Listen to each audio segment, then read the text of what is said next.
and then I cannot accept that. Seakan sama, ya. Sebab duit memang sama rupa dia. Tidak akan berubah senyuman kita punya agung di dalam duit itu, tidak akan pandai sengit, tidak akan pandai sumbing senyuman dia. Memang sama. Ya. Ya. Ya. Ataupun mungkin senyuman agung kita di dalam duit itu kita tidak sama mungkin. Ya. Seakan samalah. Kan? Duit semua sama rupa dia. Just I want to ask you dah berapa keping? Dah 10-10 ataupun 20? Itu je lah, ya, soalan. Dan kalau itu lipatan tu lipatan macam mana? Origami kah? Lipatan yang begitu saja kah? Ya, dan how you can confirm that? Dan kenapa kamu tandakan duit itu? Itu soalan-soalan saya kalau saya jadi lawyer. But sekarang ni saya cuma lawyer buruk. Petang Dino. Ya, okay, next. Saksi juga berkata ada helaian kertas seperti surat dijumpai di dalam beg Zara. Surat itu kemudian diserahkan kepada pelajar senior yang membaca surat itu.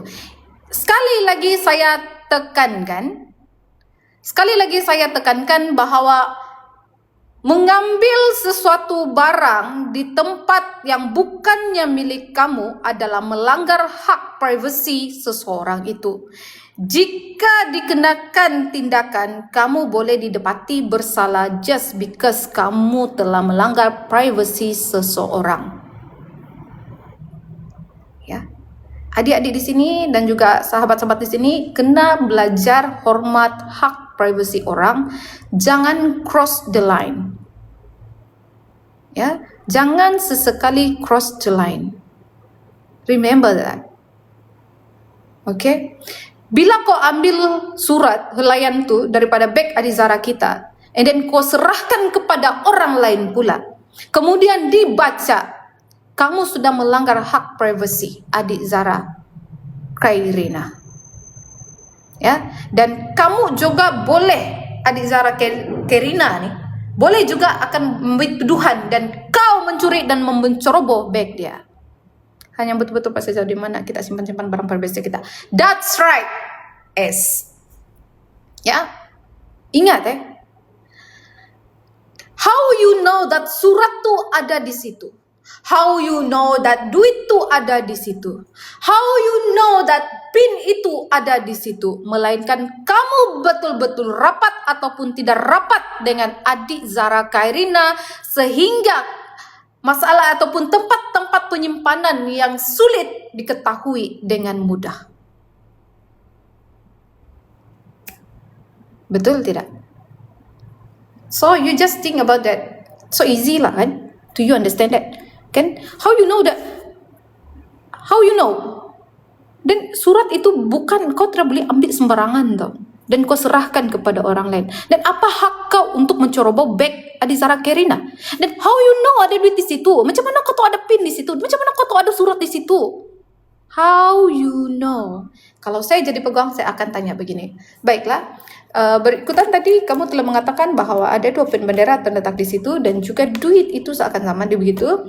And then kamu juga tahu di mana keadaan surat itu. Adakah selama ini kamu memang terbiasa menyelongkar barang-barang adik Zara Khairina?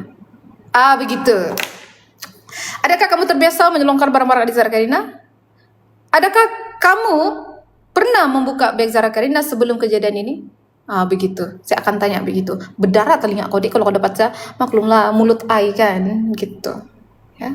Tapi besok terjawablah soalan tu kan, Eli? Biasa dia kalau saya mempertanyakan soalan, besok mesti akan dapat jawaban.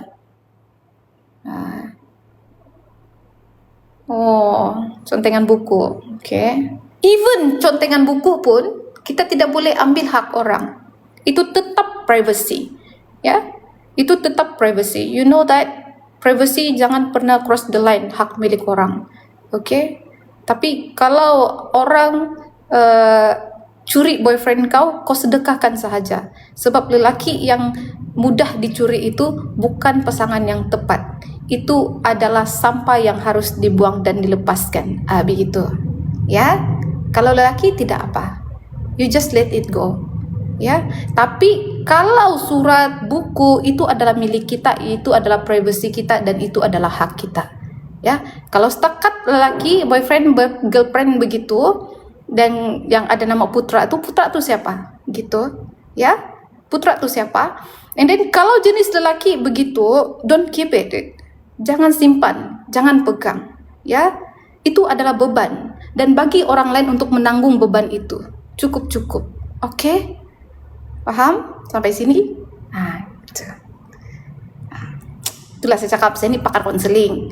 Ya, sepatutnya budak-budak pembuli itu datang jumpa saya. Saya bagi satu, mental health, kesehatan mental, dan saya pakar konseling, saya buat pro bono. Ya, saya takut nanti kalau kamu tidak dapat himat pro bono untuk konseling, nanti kamu terus-terus jadi pro bodo. I don't want.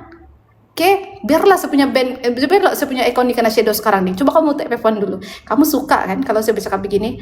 Saya berusaha nih tidak memaki guys. Jadi saya guna cara itu untuk saya punya twist kan saya punya nih. Tapi jangan sampai saya nampak benda-benda yang menyakitkan jantung. Baiklah. Ya, kalau saya jadi lawyer, saya tetap dengan soalan saya, macam mana kamu tahu isi bag Adizara Karina dan kamu tahu di mana penyimpanan tersebut? Adakah sebelum ini kamu pernah menyelongkar tanpa kebenaran Adizara Karina juga? Kalau dicakap, iya benar. Adakah kamu tahu kesalahan-kesalahan menceroboh hak privasi orang? Tahu, gitu. Kamu tahu kah? Kamu berikan saman. Nah, jadi itu soalan saya untuk kenyataan ini. Next. Saksi tidak pasti isi penuh surat tersebut, tetapi diberitahu ianya berbentuk surat pribadi. Walawe. Oke, saksi tidak pasti isi penuh surat tersebut, tetapi diberitahu ianya berbentuk surat pribadi. Nah, ya, guys, kamu share dulu ini live, macam shock nih tau cerita dia. Oke, so nanti besok kan tiba-tiba nanti kalau yang lain masuk tuh kan. Kita tidak live lama sudah. Sian bah, Kana Shadow. Ya. Baiklah. Di sini dicakapkan. Saksi tidak tahu. Tidak pasti, ya, isi penuh surat tersebut, tetapi diberitahu ianya berbentuk surat pribadi. You don't know. Kamu tidak tahu. Tapi kamu tahu dia dalam bentuk pribadi. You don't know. Kamu tidak tahu, tapi kamu tahu dalam bentuk pribadi. Sekarang ini kamu tahu atau tidak tahu? Dan kalau saya jadi peguam, budak lelaki itu berberikan cara makanan. Unduh, cuit. Cuit. Kan? Kalau dia beli makanan, cara makanan untuk sweet badia, kan? Oke. Saksi tidak pasti isi penuh surat tersebut, tetapi diberitahu ianya berbentuk surat pribadi. Kau tidak tahu dan kau tidak pasti, but you know that ia berbentuk surat pribadi. And then untuk menentukan dia adalah surat yang berbentuk pribadi, you have to read the inside, dalam dia. Isi kandungan-kandungan dalam surat itu baru kau tahu dia adalah bentuk surat pribadi. Kalau you just bagi surat itu dalam lipatan, kau tidak membaca isi kandungan itu, kau sendiri tidak akan tahu, ya. Kau sendiri tidak akan tahu isi kandungan surat tersebut. Ya? But if you cakap ianya berbentuk surat pribadi. Okay. Means you know actually what the inside. Kalau tidak, soalan saya adalah soalan dia berbunyi seperti ini. Okay? Sebentar tadi kamu telah mengatakan bahawasanya kamu tidak pasti dengan isi penuh surat tersebut. Tapi kamu juga mengatakan bahwa ianya berbentuk surat pribadi. Adakah kamu mengetahui ataupun tidak? Gitu. Ya. Sejujurnya, adakah kamu mengetahui isi kandungan surat tersebut ataupun tidak? Jika kamu cakap tidak, mungkin saya boleh menggunakan perkataan pertama kamu bahwa kamu tidak pasti. Jika kamu cakap iya, maka saya confirmkan bahwa kamu tahu kerana dia dalam bentuk surat pribadi. Gitu. Itulah saya cakap dulu, kan? Ya. You of course you know isi kandungan, kan? If not, you cannot. Kau tidak boleh bagi jawapan seperti ini because you know already what is inside the real, ya? Gitu. Cengera. So itulah saya cakap, kan. Kadang-kadang saya ini, saya baru habis belajar ni tau, pendidikan karakter sebentar tadi. Sebelum saya live saya ada khatam pendidikan karakter. That's why saya jadi begini inilah. Ya, sebenarnya inilah cara saya untuk mengurangkan makian ya. Jadi saya harap kamu faham. Ya, saya coba untuk bertaubat, takut tiket ke surga habis. Okay. Next. Saya suka saya suka lah saksi ke-26 ni. Kau tidak tahu tapi kau bagihin. Kau begitu tapi kau bagihin. Kena pula dengan orang gila macam saya ni. Kan? Aduh. Jangan ambuak, Kau tahu ambuak. Kalau kau ambuak sejak kerja, nah neraka kirim salam gitu. Baik, next. Mari. Ya, oke. Yang paling cute lah kan, jawaban yang paling cute yang inilah. Dia tidak pasti isi penuh surat tu, tapi dia bertahu ia berbentuk surat peribadi. Actually you showing that actually ya, sebenarnya that itulah. So kadang-kadang dalam kita bercakap menggunakan beberapa perkataan, dia juga meninggalkan kesan ya, dalam sama ada meninggalkan kesan jawapan secara terus ataupun cubaan untuk membingungkan. Namun depends kepada orang itu jika dia boleh menerima ataupun tidak. For me is I cannot accept that sebab kamu memberikan saya dua jawapan yang berbeza dan membawa maksud yang berbeza. Ya, gitu. Next. Kemudian bagaimana nama bagi pembunuh mengaku? Tak tahu lah bagi pembunuh mengaku. Kemudian Zara dilihat berlari masuk ke dom sambil menangis. Unduk basian. Mana tidak menangis kau pergi selongkar? Pergi ambil lagi tu surat. Kanina gatal tangan. Biasa ya nek. Acau ya nek. Cubit telinga ya nek. Memang menangislah pak budak tu. Kamu pergi kacau. Kamu pergi selongkar. Kamu pergi ambil surat dia. Pergi pula kamu pergi baca itu. Menangislah pak tu budak. Ada perasaan pula tu. Itulah saya cakap, Adi Zara Karina bukan binatang. Dia manusia. That's why dia ada perasaan seperti itu. Kenapa buat dia begitu? Sian Adi Zara Karina. Kamu ini tuduh-tuduh dia mencuri lagi. Nah, tidak dia menangis. Takkan dia mau ketawa kan? Itu kalau Adi Zara Karina dilakukan seperti ini dan dia kemudian dia ketawa, itu baru pelik. Itu baru kelihatan pelik. Yang semalam dia menulis diary sambil bercakap itu tidak pelik. Yang pelik dia kalau kamu tuduh dia mencuri and then dia ketawa balik pergi dom. Kamu sudah selongkar, dapat demi surat resmi, dia ketawa, itu pelik. But dia menangis. No, itu normal. Still, dia masih lagi still normal. Ya? Biasa ya nek. Ciri-ciri ni bang. Lumpasik ka mata lingo. Ya? Baik. Saksi mendengar Zara menjerit, "Aku ndak curi basial," sambil baring di lantai di hadapan almari. Kalau yang ini tiada masa. Yang ini dia tidak bagi jam, ya. Dia cakap, saksi mendengar Zara menjerit, "Aku ndak curi basial," sambil baring di lantai di hadapan almari. Dia tidak bagi waktulah. Tapi kalau ikut saksi ketua dom, dia cakap pada pukul 10 malam tu, dia nampak Adi Zara Karina duduk di depan almari pada pukul 10. Ya, kalau yang ini dia baring lah, tapi tidak tahu pukul berapa, dia tidak bagi tahu kan. Tapi kalau ikut saksi yang sebelum ketua dom tu, sebelum ketua dom tu ada satu saksi tu, dia cakap pada pukul 11 dia nampak Zara Karina masuk ke bilik dom kembali sambil baring menghadap almari Adi Zara Karina. So yang ini pukul berapa I don't know because dia tidak letakkan. So kalau cakap sambil baring lantai depan almari, ini kira-kira dalam pukul 10 dan 11 malam. Pun juga tidak relevan dengan waktu yang saksi ke-24 tidak silap saya, 24 ke 25 yang ketika dia turun pergi bilik dom kakak dia pada pukul 11, dia ada terdengar bahawa ada jeritan yang memarahi dan memaki Zara. So banyak kelakuan aktiviti aneh pada waktu itu. yang dimana jam dan itu tidak selari sebenarnya. That's why yang ini tidak diletakkan jam. Tapi kalau ikut dia punya position ataupun activity pada malam ini, kalau ikut ya, saya boleh bayangkan dia cakap sebab sambil baring di lantai di hadapan almari. Ini ada satu saksi yang nampak Adi Zahra Karina ketika masuk ke dalam dom pada pukul 11. Dia nampak Adi Zahra Karina masuk dalam dom pukul 11 sambil baring di lantai hadapan almari. Siapa ingat itu saksi yang keberapa? Tolong komen.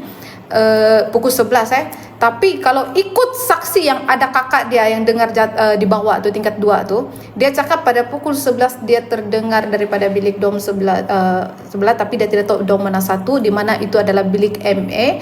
Zahra berada di situ sedang dimaki dan teriak. So pukul 11 juga jadi curious di sini selain daripada pukul 3 dan juga pukul 12.30. So saya curious dengan waktu-waktu ini, pukul 12.30, pukul 11 dan juga pukul 3 pagi. Saya curious dengan ketiga jam ini. Okay? Kamu faham kan apa yang saya curious kan? Apa yang saya cuba cakapkan, apa yang saya cuba sampaikan. Kalau di sini dia cakap saksi mendengar Zahra menjerit, aku ndak curi basial, sambil baring di lantai hadapan almari. Ya, sambil baring di lantai hadapan almari. Kalau ikut ini skrip, ya, skrip ini sudah pernah dikeluarkan oleh 2 orang saksi, ya, di mana kalau ikut saksi ketua dom yang balik daripada belajar pukul 9 yang dia cuci kain pukul 9 tu, dia balik dalam pukul 10 malam selepas dia cuci kain, dia naik, dia masuk bilik dom, dia nampak si Zahra sedang duduk berdepan hadapan almari. Tapi kalau ikut satu lagi saksi, dia cakap ketika dia lalu di depan dom Adi Zahra Karina pada pukul 11 malam, dia nampak Adi Zahra Karina baring di hadapan almari. So kira-kira kalau ayat ini sambil baring di lantai hadapan almari dalam berlaku dalam pukul 11. Jadi saya asal ada perkataan yang sama dan kamu tidak memberikan waktu, saya dapat waktu itu sebab sebelum ini saksi sudah mengatakan waktu-waktu tersebut dengan situasi yang sama. Itu bagus dia. Yang ini tidak bagi jam, tapi situasi dia sama dengan saksi yang sebelum ini punya skrip. Dan di situ saya sudah dapat waktu dia. Checkmate, gitu. Bye. Tapi pukul 11 tu masih lagi jadi pertanyaan, sama ada Zahra Karina betul-betul baring di depan almari, ataupun dia masih ada di bilik dom, mengikut kata saksi yang turun pergi aras 2 pergi bilik kakak dia tu. So pukul 11 dia masih dengar ada jeritan tau, jerit si Zahra. Jadi macam mana? Apa keadaan pukul 11 tu sebenarnya? Adakah Adi Zahra Karina sudah berada di dalam bilik pada pukul 11 itu? Ataupun Adi Zahra Karina masih berada di mesyuarat aras? Kamu terbelit-belit nih sekarang. Terbelit-belit punya keterangan nih kan. Sehingga saya pun terbelit-belit. Tapi soalan saya tetap sama. Pada pukul 11 malam itu, adakah Adi Zahra Karina sudah berada di dalam bilik dom ataupun masih lagi berada di bilik mesyuarat aras? Question di sini kelakuan ini. Okay? Tidak juga bijak tapi bulilah, kan? Aduh, sakit. So, paham kan? Pukul 11 punya cerita yang itu. Kau pening kah? Kau pening? Kalau pening, kita minum dulu. Ya, pukul 11. Pukul 11, pukul 12.30, pukul 3 pagi. Klise ya, semua aktiviti pada ketiga waktu ini dari pukul 9 lah sebenarnya sudah huru-hara nih. Pukul 9 maksudnya bukan huru-hara keadaan tau, tapi dia punya aktiviti ini huru-hara dan berlanggar dengan beberapa saksi. I don't know if you bagi masa tu macam mana. Ada yang tidak bagi masa namun skrip yang sama, dan saya dapat dia punya walaupun kamu tidak memberikan saya masa pada kamu punya skrip, but skrip yang sama itu yang telah memberikan kami satu peluang dan dapat tangkap waktu itu. That's why bahayanya bila menggunakan skrip yang sama. Ya, inilah bahaya dia bila menggunakan skrip yang sama. Bila kita menggunakan skrip yang sama, kamu akan tidak menetapkan masa, namun kamu mengeluarkan aktiviti yang sama, dan itu yang menjadikan kami jadi orang gila nih. Saya jadi orang gila nih, gitu kan? Jadi pertanyaan, dia menjadikan satu pertanyaan kepada kami juga lah, pada saya, the time, kan? Sebab skrip yang sama itulah yang menjadikan saya lebih bertanya, sebab aktiviti sama namun jam yang berlainan. So that's why inilah bahaya bila menggunakan skrip yang sama. Okay, so next mungkin adik-adik saksi inquest selepas ini boleh guna skrip sendiri sudahlah ya. I mean, I don't know lah, kan? I don't know. Skrip berulang susah tau. Okay. Baiklah. Saksi berkata Zara tidak tahu beg dan lokernya telah diselongkar semasa dia tiada di dom. Memanglah menangis budak tu kan. Dia sudah menangis. Lepas itu dia pun tidak tahu. Kalau dia cakapkan, saksi berkata Zara tidak tahu beg dan loker dia tu diselongkar semasa dia tidak di dom. Jadi ini pun hak privasi tau.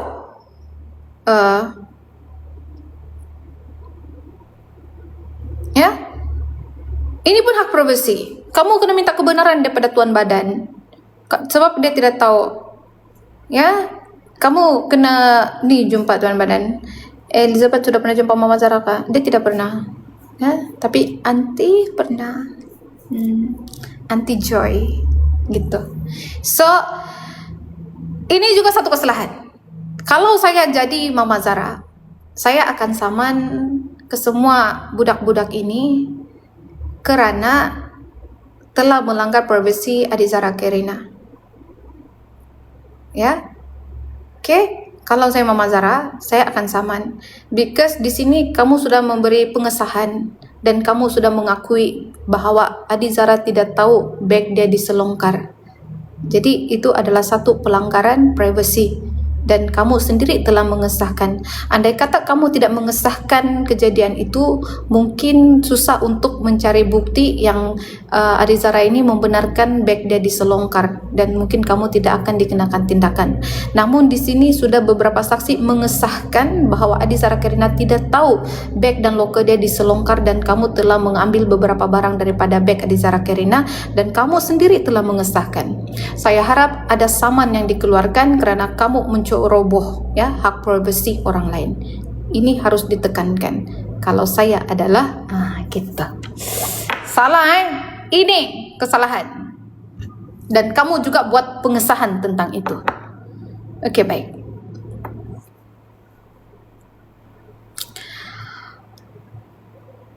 Saksi menyatakan ini kali pertama melihat Zara dalam keadaan begitu. Dia cakap baru pertama kali, ya.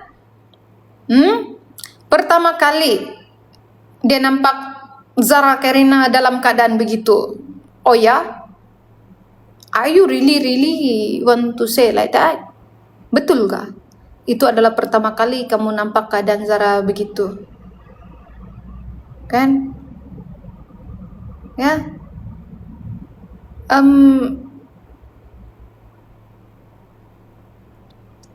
Ya kah? Adik Zara Kerina first begitu.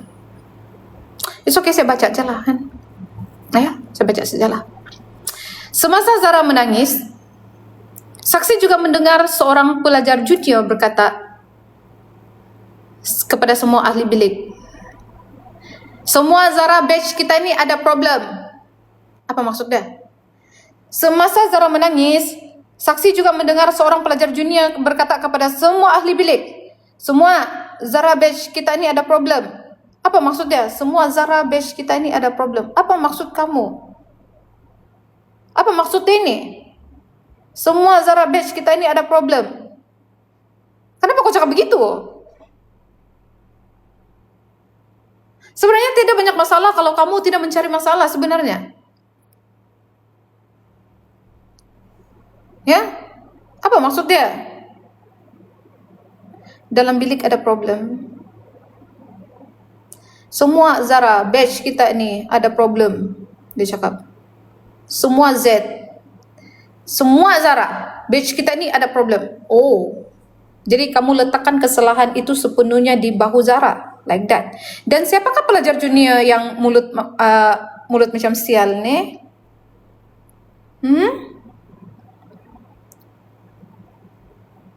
Salutlah dengan kamu tidak bosan pasal kasih. Iya, Anti tidak akan bosan sebab you know, kita tahu lah orang lain. Tapi saya sangat-sangat tidak bosan. Saya sangat-sangat mau menunggu until the end. That's why saya, kalau boleh saya fight habis nih.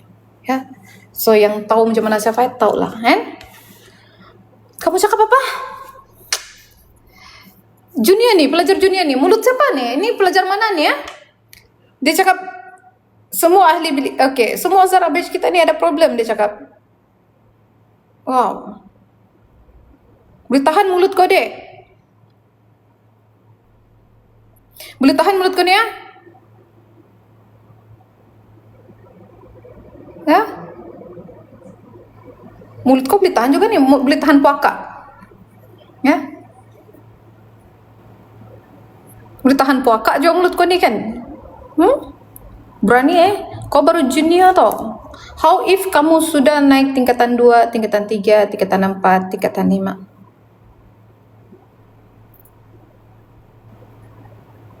Ataupun mungkin maksud kamu adalah, semua Zara batch kita tidak ngam juga ayat dia apa? Ataupun mungkin kamu punya maksud, si Zara ada problem, begitu mungkin. Tapi kalau ikut ayat nih tidak sesuai dengan sepunya expectation lah. Maksudnya dia begitu semua ahli bilik nih semua. Dia cakap semua Zara batch kita ni ada problem. Ataupun gara-gara Zara batch kita ni ada problem. Begitu. Semua Z batch kita ada problem. Agak tergantung. Ya. Kau mau saya gunakan macam mana punya situasi dalam ayat ini? Pelajar junior berkata kepada semua ahli bilik, semua Zara batch kita ni ada problem. Ada berapa Zara kah di sekolah itu? Ada berapa Zara kah batch di sekolah itu?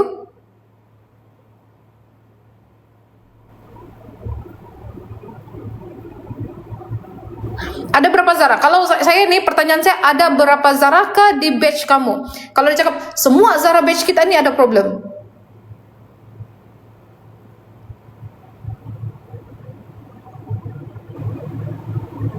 Kah hanya ada satu Zara atau ada Zara lain? Kalau ikut pemahaman saya, betul. Siapa nih tadi? Kak Umu.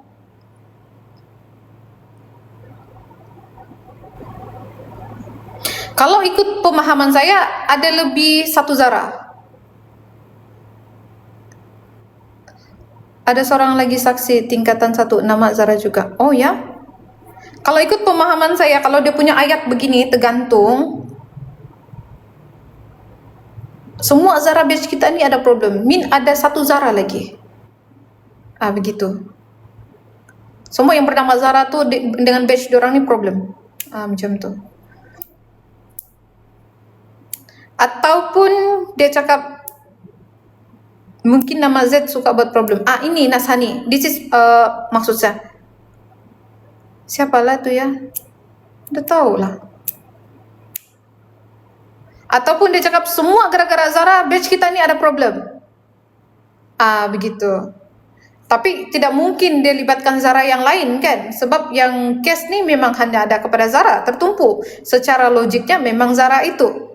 Ya, gara-gara semua yang berlaku ni Zara, gara-gara Zara semua batch kita ni ada problem. Ya, mungkin seperti itu sebab kalau ikut kepada keadaan situasi dan kita melihat kepada keadaan situasi, hanya Adi Zara Kerina sahaja yang ditopikkan pada waktu itu. So, pemahaman saya adalah kamu menuduh Zara yang paling problem dalam batch kamu, begitu. Apalagi kamu begitu dengan semua ahli bilik. This is not nice ya adik-adik ya. Sebab kamu adalah pelajar junior dan kalau kamu terus-terus berkelakuan seperti ini, kamu akan membawa dan mendatangkan vibe-vibe negatif ketika kamu naik ke tingkatan seterusnya. If you not stop, kamu punya perangai begini, kamu menghancurkan diri kamu sendiri sekarang. Kamu merosakkan diri sendiri dan kamu punya fisik, emosi kamu pun akan terganggu sebab Saya risau ketika umur kamu baru 13 tahun, kamu sudah mampu berkata seperti ini. Saya takut kamu ada masalah personal disorder. Ya, saya takut kamu ada masalah personal disorder. Kamu harus berjumpa mana-mana pakar, because umur kamu tidak sesuai lagi ya, belum sesuai untuk ke tahap seperti ini. Berkata seperti ini, it's not good dan tidak sesuai dengan sukatan umur kamu. Ya, not good ya. Ini kalau kamu ada di hadapan saya, kalau kamu di depan saya, tidak penampar terajang kamu dapat. Ya, jadi boleh pilih dua. Kamu boleh kurang ajar, tapi jangan terlampau kurang ajar. Ya, so kalau kamu di depan saya dan kamu berkata seperti ini dengan umur kamu itu, tidak penampar, memang terajang kamu dapat. Ya, not nice. You a woman. Kamu adalah perempuan. Ya, kamu adalah perempuan. Jaga kamu punya pertuturan sebagai perempuan di sekolah agama. Kena jaga adab dan attitude kamu. Kan kamu adalah perempuan dan masih budak lagi. Tidak sesuai untuk kamu rosakkan kamu punya pribadi dan attitude kamu seperti itu. Not good. Jangan hancurkan kamu hanya kerana mengikuti style orang lain. Ya, be careful. Nanti kamu semakin hari kamu semakin dewasa, kamu akan paham apa itu perjalanan hidup yang sebenar. Ya. So be careful. Umur-umur begini kamu kena jumpa pakar-pakar konseling. Nanti kamu jadi ada personal disorder, bahaya untuk kamu. Okay? Saksi kemudian tidur dan tidak mengetahui apa yang berlaku selepas itu. Dan saksi ke-26 ni dia sangat-sangat behave. Kenapa saya cakap dia sangat-sangat behave? Dia tidak meletakkan ataupun dia tidak simpan waktu dia tidur. Jam dia tidur tu dia tidak simpan. Kalau saksi sebelum ini ada yang tidur pukul 3 pagi. Ya, sedangkan kalau ikut cerita Badar pukul 3 pagi itu keadaan huru-hara dan kecoh. Tapi kalau ikut saksi yang ke-20 dia cakap dia tidur. Oh, saksi 20 tuh. Saksi yang ke-21 saya salah belum. Yang bangun pukul 2.35 pagi itu, pergi mandi itu, pukul 3 pagi dia cakap dia tidur sebab tiada bunyi yang mencurigakan. Tapi silap. Badar tu ada cakap bahawa pukul 3 pagi memang huru-hara. Masa itulah diorang alihkan tubuh di Zara Karina pergi dekat berhampiran tangga. So menipu kamu di situ kan. So kalau yang ini dia cakap dia tidur. Lepas tu dia tidak mengetahui apa yang berlaku selepas itu, tapi dia tidak tetapkan waktu. So sepanjang kalau ikut masa daripada dia cakap sambil baring di hadapan lantai itu adalah pukul 11 ke 12, mungkin kamu juga dalam pukul 12 begitu kan. Baiklah.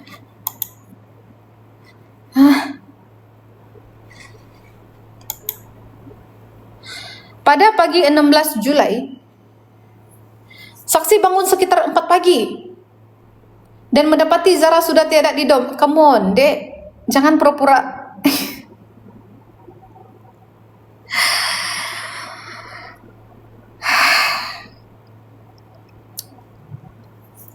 Dek, saya menahan marah. Ya. Saya juga menahan maki. Sebenarnya hari ini saya betul-betul tidak mau memaki. Ya, sebab semalam saya sudah bantai habis. Oke? Saya sudah membantai habis. Kau jangan timbulkan kau jangan menimbulkan. Jangan mula. Ya, jangan mula. Apa kau cakap? Pada 16 Julai, kau bangun sekitar 4 pagi dan mendapati Zara sudah tiada di dom. Adik. Oh, dek. Ya, dek ya. 4 pagi pula baru kau bangun nih. Kau satu bilik dengan Zara. Ya. Kau sebilik dengan Zara.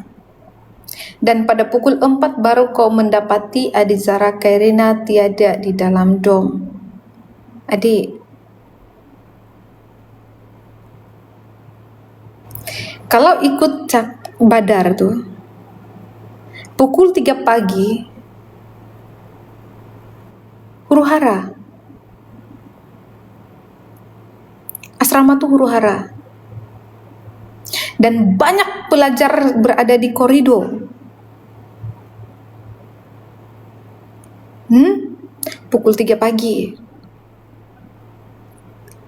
Apa yang kau bangun pukul 4 pagi? Kalau ikut saksi yang mau teberak itu pun benda yang sama toh. Dia bangun pukul berapa tuh? 4. Lepas itu dia pergi surau. Lagi dahsyat yang mandi pukul 2:30 pagi itu.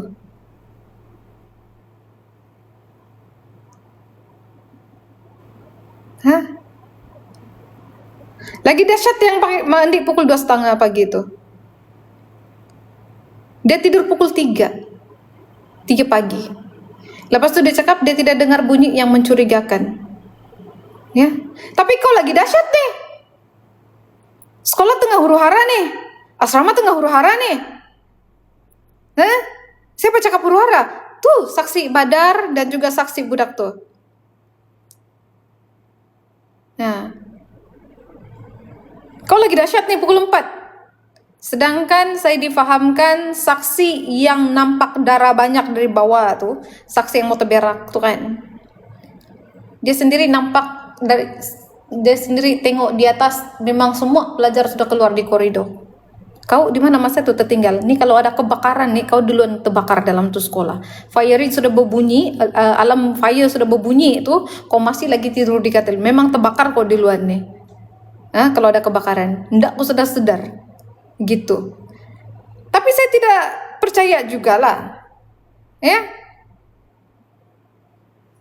Lah, hai kenapa bangla nih? Ya. Udah tahu lah,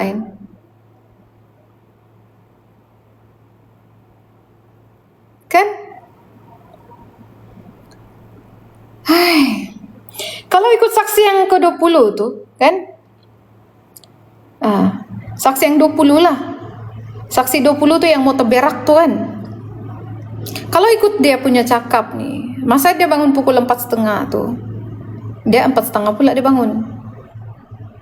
Dia terus pergi musola, dia pergi surau. Lagi tenang hidup dia tuh. Lagi tenang hidup dia. Ya. Kalau ikut saksi yang ke-12, yang huru-hara kamu masa tuh. Tapi kalau ikut saksi yang nih, pukul 4 baru dia bangun. Jadi, tapi kalau ikut si Badar, pukul 3 memang huru-hara. Huru-hara sudah. Masa tuh. Terus dipindahkan itu apa? Dipindahkan Adizara Karina berhampiran tangga. Kalau ikut kesaksian si Badar, dia membantu mengalihkan Adizara Karina di tempat berhampiran dengan tangga. Tetapi tapi dia tidak sebut itu adalah rumah warden ataupun tidak. Tapi kalau ikut keterangan Antilina, Adizara dipindahkan di depan rumah warden. Oke. 30 meter kan jauh daripada tempat Adizara dipindahkan. So ada 2 tempat pertanyaan, dipindahkan berdekatan tangga ataupun dipindahkan di depan rumah warden. Adakah rumah warden berhampiran dengan tangga? Dan sedekat itukah rumah warden dengan asrama perempuan? Ini soalan-soalan yang saya bermain di pikiran saya. Adakah aktiviti memindah itu sebanyak 2 kali? Mau kepastian poin Joyce, baca kenyataan lawyer pihak mana? Daripada Syahlan Jufri, Rizwan Din, Muhammad Syahrul Nizam, Muhammad Lukman, Farah binti Nasir, dan Elhanan James. Di pihak Adizara Karina.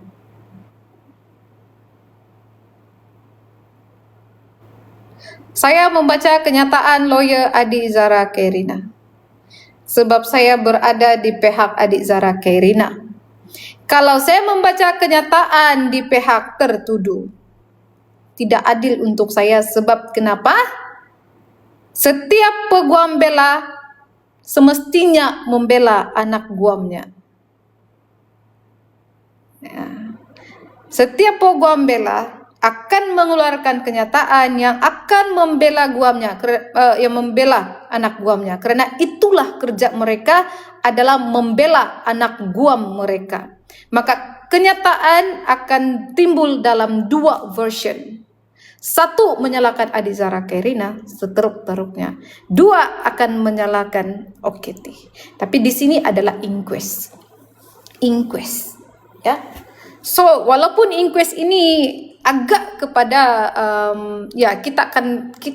saya sebenarnya expectation saya tuh untuk membaca inquest, saya ingin tahu kejadian keseluruhan malam itu untuk tapi saya sudah dapat beberapa motif terjadinya pembulian.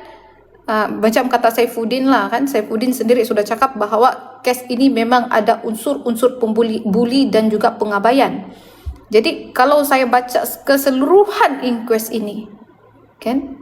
Kalau saya baca keseluruhan inquest ini, saya mendapati sesuatu yang agak aneh ya, gitu. But still, ya. Kalau ikut persoalan, ya. Sebab itulah saya tidak jadi peguam. Sebab kaki kita di kanan nih otomatis di neraka sudah. Sebab kau kena membela, ya. So walaupun orang itu salah, kita tetap ingin membela. Sebab itulah kerja peguam bela. That's why saya memilih untuk membaca Adizara Kairina sebelah Tuan Shahlan. Okay. Kalau ikut kronologi kejadian kes ini kan, dari awal lagi nih kan. Sis, kalau inquest tak payah junjung Al-Quran dan angkat sumpah. Saya tidak tahu, saya pun tidak pasti. Nanti saya tanya Shahlan. Ya. So kalau ikut kronologi kejadian lah kan. Kalau kita ingat balik, kita recap balik ya. Pada 16 Julai, setelah saksi-saksi ini keluar, inquest ini keluar kan, kamu sendiri refresh otak kamu. Saya baca saja. Ya. Kalau ikut dalam pengamatan lah ya. 16 Julai pukul 3 pagi, Zara Kairina ditemui dalam keadaan tidak sadarkan diri di tepi longkang berhampiran bangunan asrama perempuan. Ya. Kejadian berlaku ketika kebanyakan pelajar lagi masih berjaga. Tiada jeritan, tiada saksi, dan tiada kamera CCTV yang disahkan di lokasi. Itu pada 16 Julai. Pada pukul 8.16 pagi, ya, polis menerima laporan berkaitan dengan penemuan pelajar tersebut. 8.16 pagi. Laporan menyatakan mangsa dihantar ke Hospital Queen Elizabeth, Kota Kinabalu untuk rawatan lanjut. Kecederaan dalaman dilaporkan sangat serius. Waris dimaklumkan Zara koma dengan kaki dan tangan yang patah. 17 Julai, Waris membuat keputusan menghentikan bantuan hayat selepas dokter sahkan tiada lagi fungsi otak. Jenazah Zara disolatkan dan dikebumikan di kampung halaman di kampung Basapol Sipitang. 18 Julai, keluarga Zara mulai tular di media sosial. Pada 18 Julai, adik Zara punya kes meletup di media sosial dan turut mendakwa ada kaitan bully. Pengurusi Majlis Amanah Rakyat marah, Datuk Dr. Ashraf Disuki, dah tahulah ya. Pada 18 Julai, Menteri KPM Fadlina Siddiq dia cakap di FB dia memaklumkan bahawa siasatan masih dijalankan oleh pihak polis kepala otak, sedangkan ya, ini kronologi kejadian tuh. Saya bagi kamu ingat balik kenapa kita perlu fight. Ya. 20 Julai, Waris hadir ke IPD Papar untuk membuat laporan tambahan mengenai tindakan pengetua menghalang laporan awal. Bukan Papar sebenarnya tuh. Ya. Dia pergi buat di Sipitang, tidak silap saya. Nah, aku dapat nih.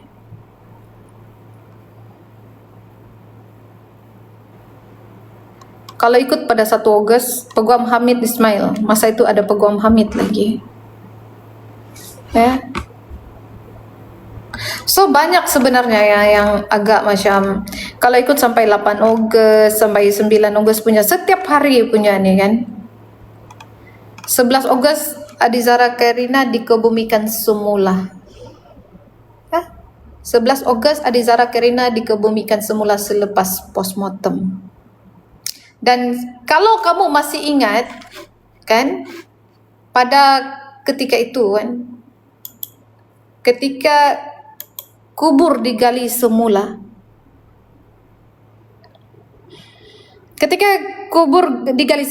saya ada beri satu pesanan hikmat, pesanan masyarakat. Siapa yang follow live saya pada waktu itu? Serta ramai je kan yang follow. Lepas tu saya ada cakap bahawa selepas kuburan digali, itulah perjuangan sebenar bermula. Saya ada cakap begitu. Saya tidak menuduh apa yang akan, saya tidak cakap tidak. Saya cuma bagi cakap selepas kubur digali, disitulah perjuangan kita sebenar bermula. Dan masa itu saya cakap, jangan fed up, walau apapun berlaku selepas ini, jangan fed up, jangan down, jangan slow. Saya cakap begitu. Siapa masih ingat? Sebab kenapa? Kamu tahu sebab apa pada ketika itu saya melontarkan kata-kata seperti itu? Kamu tahu sebab apa?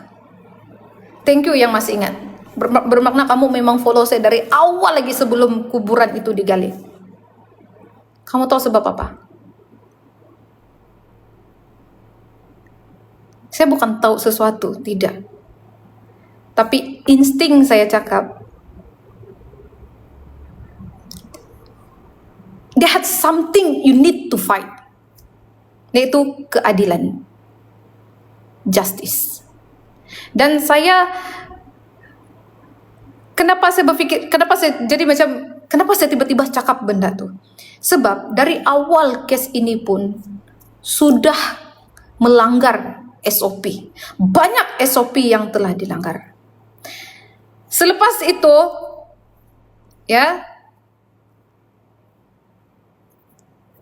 itu, saya ada cakap lagi. Kemunculan plot twist akan datang. Dan betul kita dihidangkan akaun plot twist Zara pada ketika itu. Dan ketika itu juga saya ada cakap, orang owner kepada plot twist Zara ini bukanlah orang-orang yang bodoh, tetapi mereka adalah orang-orang yang terdidik disebabkan cara penggunaan dan penyusunan ayat yang teratur. Dan begitu juga saya pernah cakap kan,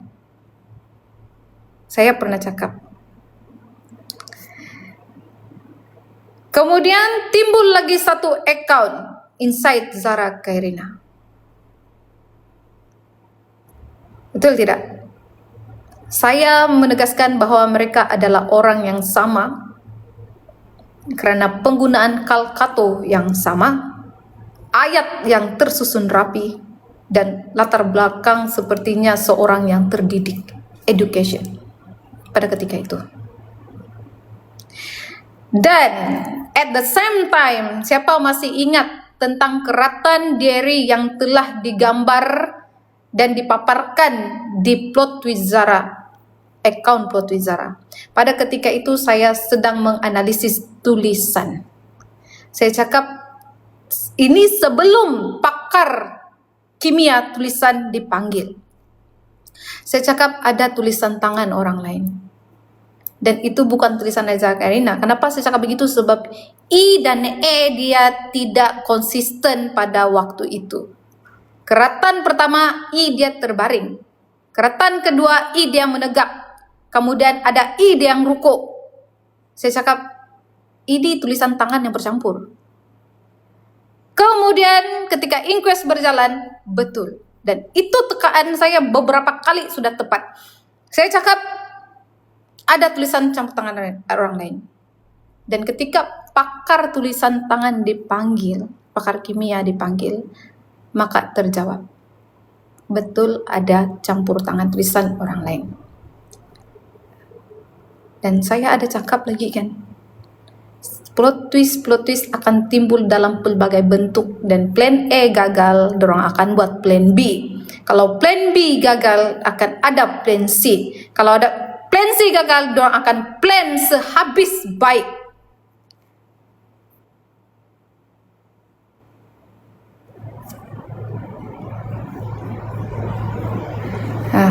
Jadi masa itu saya ada cakap lagi, inquest kita tunggu. Ya, kita menunggu inquest, saya cakap. Dan kamu kena kental hati, kena terima, jangan masuk perangkap, sebab banyak inquest yang akan menyakitkan hati, saya cakap. Siapa masih ingat saya cakap begitu? Siapa masih ingat? Sekarang kamu percaya kan? Sekarang kamu paham kan? Kenapa kalau saya balik-balik bagi kamu peringatan? So hari ini kamu dapat apa? Kamu dapat Adizara Karina mencuri, bunuh diri, curi tumbler. Kan? Sakit hati kamu. Kamu sendiri nampak kan? So lepas nih, kamu mau saya cakap apa lagi? Nah, lepas itu masa itu saya akan cakap pakar TikTok lah, ahli nujum lah. Even saya sendiri menolak plot twist. That's why saya cakap jangan marah. Ya, biar saya yang marah. Terus itu saya memaki. Oke. Sebab itu saya memaki. Saya tahu benar tuh. Ya, nanti curi botol air lah. Betul tidak?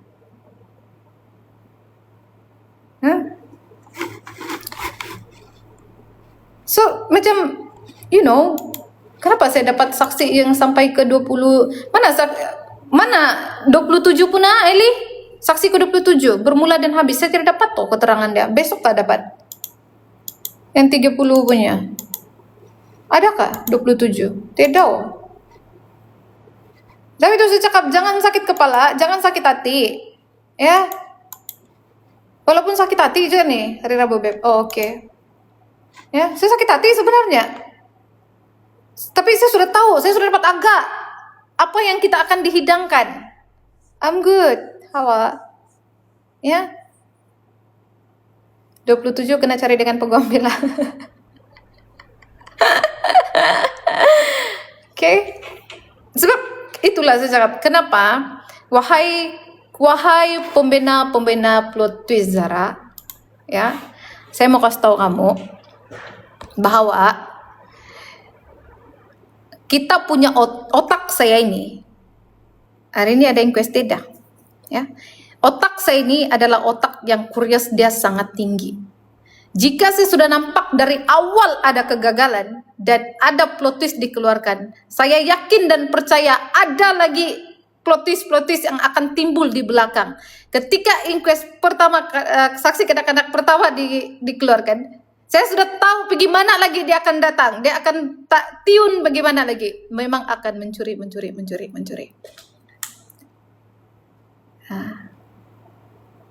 Sebab saya bukan mudah untuk ditipu.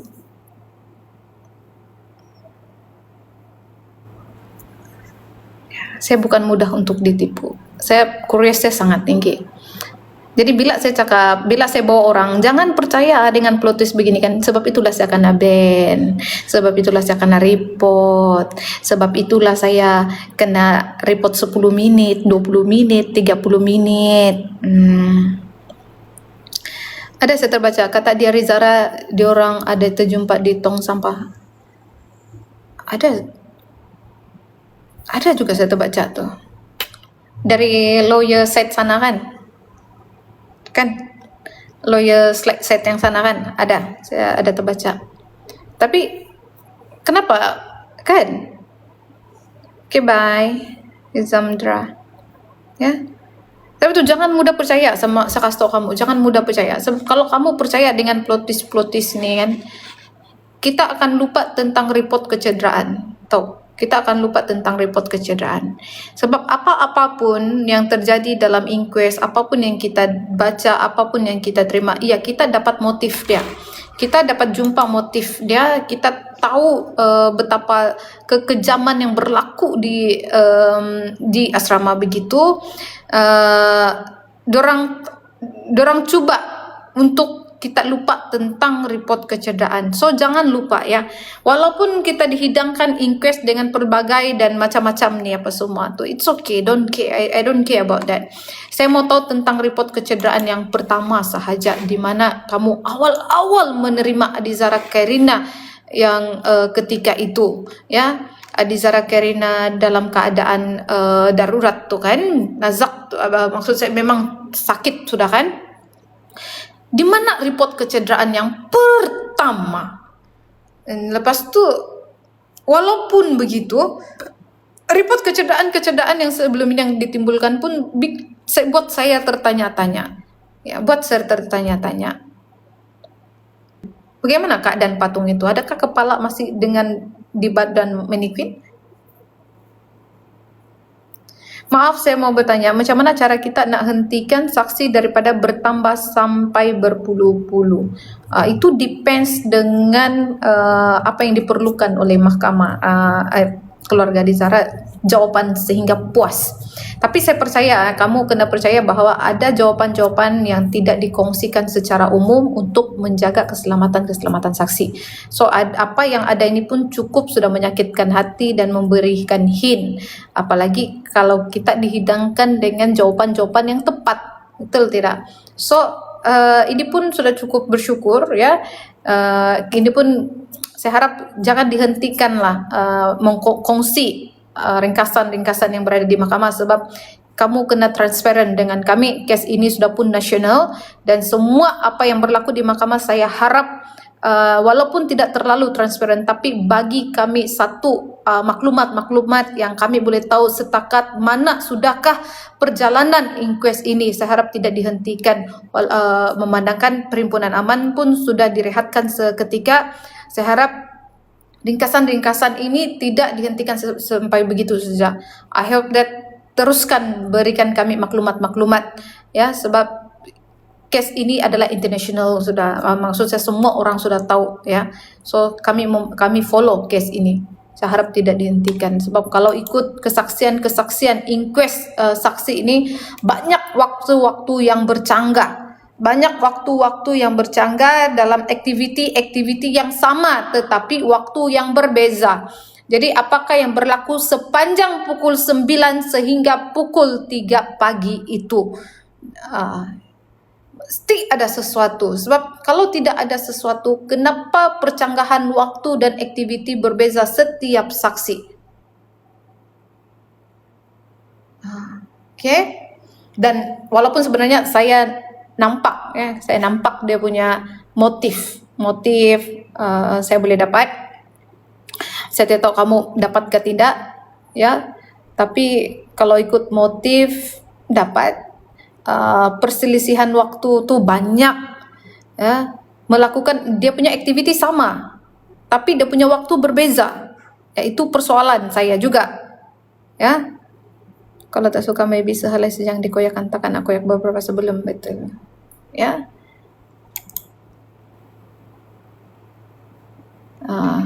Kalau ikut keterangan Badar ni pun cukup menyakitkan hati lah. Boleh menampakkan guru-guru di sana sangat-sangat guru-guru tidak bertanggung jawab. Inquest ni kan saya banyak dapat yang inquest ni dia memperlihatkan guru-guru di sana tidak bertanggung jawab. Bukan guru-guru, bukan semua lah, tapi beberapa guru yang menyebarkan fitnah di dalam surau.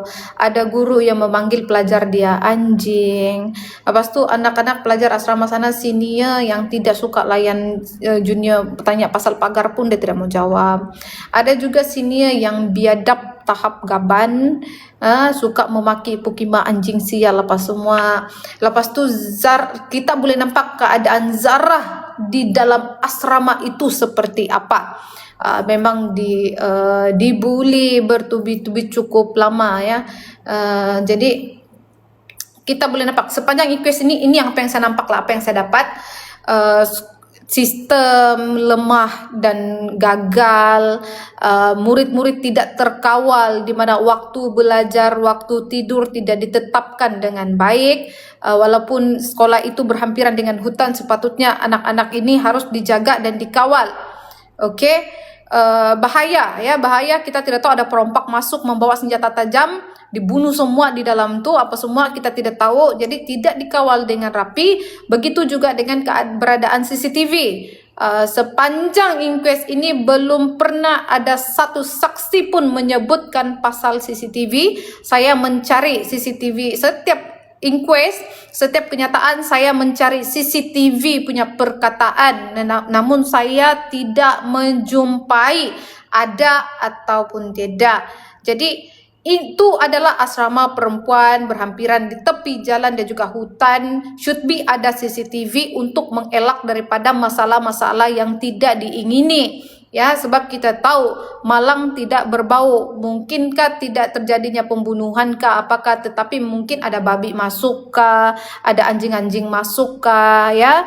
Babi yang berupa macam manusia yang berupa babi pun banyak juga sekarang. Jadi itulah yang perlu kenapa ada CCTV ada di asrama tersebut, ya. And then lampu, ya. Itu adalah facility yang harus kamu penuhkan di dalam asrama perempuan, is lampu. Kalau miskin pokai betul dadah sudah duit kamu beli lampu, pakai solar, ya, terang benderangkan keadaan itu dan kawasan itu. Budak-budak sekarang bukan semua boleh haram, boleh harap, ya. Mungkinkah di tempat gelap boleh saja berdating? We don't know. Keluar-keluar daripada sekolah membawa perut? We don't know. That's why lampu harus ada, ya. Jangan jadikan asrama itu asrama elit tetapi lampu sulit, jangan kedekut, ya. Kenapa saya cakap sekolah kamu elit? Sebab ada pelajar cakap sekolah itu ada kios, mau beli apapun kena tap pakai PWF. Oke, min kau punya kelas sekolah nih have. Kalau sekolah kebangsaan tempat saya belum pernah lagi saya dengar boleh tap ini apa semua bank nih, oke, cut bank. No, I didn't know, oke. So, ini apa yang saya nampak secara keseluruhannya di dalam inquest ini, ya. Perangai-perangai pelajar dia di situ segelintir, not everyone, not overall. Segelintir pelajar dia mempunyai perangai-perangai jelmaan syaitan, di mana dia dijadikan sebagai perangai yang dijadikan sebagai budaya, kelakuan budaya yang suka memaki, dan dijadikan sebagai keturunan, ya, keturunan di mana dia dapat semua benda-benda ini memaki daripada seorang guru diorang. Jadi ini keseluruhan yang saya dapat di dalam inquest ini adalah pelajar-pelajar yang terlibat, yang disebutkan ini banyak pelajar-pelajar yang tiada adab, ya, adab pun kurang, attitude memang kurang ajar, memang tidak boleh jalan sudah. Warden dia yang pemalas, yang jarang buat spocek dan buat lawatan, pergi buat pemeriksaan, ini malas gila babi. Kalau saya rasa kamu ini tidak mau kerja, tolong berhenti ataupun pindahkan diri sendiri ataupun hantar surat resign, ya. Keempat, kau punya warden tuh saya mau tanya, kenapa adakah bangunan warden dekat dengan perempuan punya asrama, and then adakah dekat dan berada di kawasan tersebut? Kalau tidak, kenapa boleh dialihkan sehingga di depan rumah warden, ya. Should be ketua warden tidak tinggal di situ sebab berdekatan itu adalah bangunan perempuan, ya, pelajar perempuan. Ada pelajar yang sudah akil balik di situ, ya. Aurat, macam mana pula budak-budak ni menjalankan aktiviti, kadang-kadang ada yang mau terberak tidak sempat cari tudung kah, apakah kan mau tergerak sudah betul-betul lari dengan tidak pakai tudung pikir keras, itu kan aurat juga. So, lelaki kenapa ada berada di kawasan tersebut, memandangkan itu adalah kelas ataupun sekolah agama? Why you there? Ya, so di situ ketidakamanah, tiada tanggung jawab, ya. Pelajar-pelajar juga tidak beradab di situ. Tidak semua pelajar itu tidak beradab, hanya segelintir. Tetapi walau bagaimanapun, kalau tidak dikawal dengan awal ataupun kamu tidak rawat daripada awal, takut merebak, ya, merebak dengan pelajar-pelajar yang lain. Sebab itu adalah virus, perangai-perangai yang babi ni, sial tiada otak ni yang memaki-maki itu kan, Itu adalah perangai-perangai yang ataupun sifat-sifat yang boleh menjangkiti. Itu adalah penyakit virus ya, menjangkiti pelajar-pelajar yang ada ilmu dan adab yang lain. Ya, kesian pelajar-pelajar yang dari rumah anak baik pergi sekolah jadi anak syaitan. Kan? Terjebak ataupun terkena ataupun terpengaruh. Ya. So di situ harus dihentikan sebab orang yang mau kuat memaki ni kan tidak ada, sudahlah budak lagi kan, pelajar lagi kan, kau maki pelajar-pelajar lain kan, itu adalah perangai-perangai binatang untuk kamu ya. So bila kamu punya perangai-perangai binatang nih, kamu punya gen-gen binatang tuh, nanti akan merebak kepada pelajar-pelajar lain yang akan menjadikan pelajar lain sebagai binatang juga. Ya, hentikan. So kena kawal benda-benda ni. Sebab daripada pengetua dia, daripada dia punya ni, semua kelemahan-kelemahan ini harus dihentikan. Sorry to say that kau menjaga anak orang di dalam itu, ya. Kau menjaga anak orang di dalam tu. Ibu bapa telah hantarkan anak dia pergi ke asrama dengan harapan anak dia keluar jadi orang yang berguna.